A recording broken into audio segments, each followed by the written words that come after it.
English premier লিগে নতুন করে জমে উঠেছে শিরোপা দৌড়। আর্সেনালকে 2-1 গোলে হারিয়ে তাদের সাথে পয়েন্ট ব্যবধান নিয়ে 3-এ নামিয়ে আনলো ম্যানচেস্টার সিটি। একই রাতে এভারটনকে 2-1 গোলে হারিয়ে ঘুরে দাঁড়িয়েছে লিভারপুলও।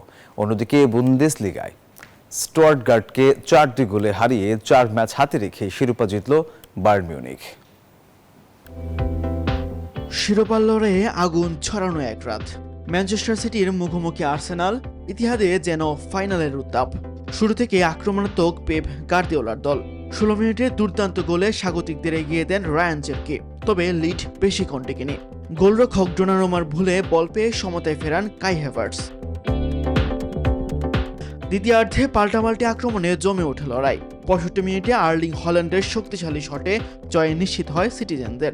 এ জয়ে শিরোপা দৌড়ে ব্যবধান কমিয়ে 3 পয়েন্ট নামিয়ে আনলো ম্যানচেস্টার সিটি।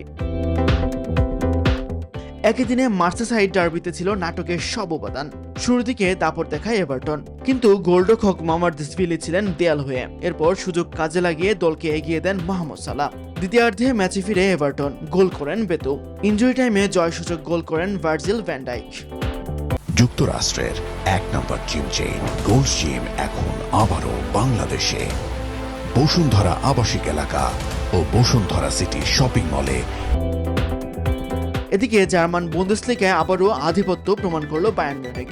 পুরো মৌসুমে মাত্র 1 হারের স্বাদ পাওয়া বাভারিয়ানরা স্টুটগার্টকে 4-2 গোলে হারিয়ে নিশ্চিত করেছে লিগ শিরোপা। এই ম্যাচে বায়ার্নের প্রয়োজন ছিল মাত্র 1 পয়েন্ট। তবে জয় দিয়ে শিরোপা উদযাপন করল ভিনসেন্ট কোম্পানির দল। তাসবিহ শাওরুন, নিউজ 24।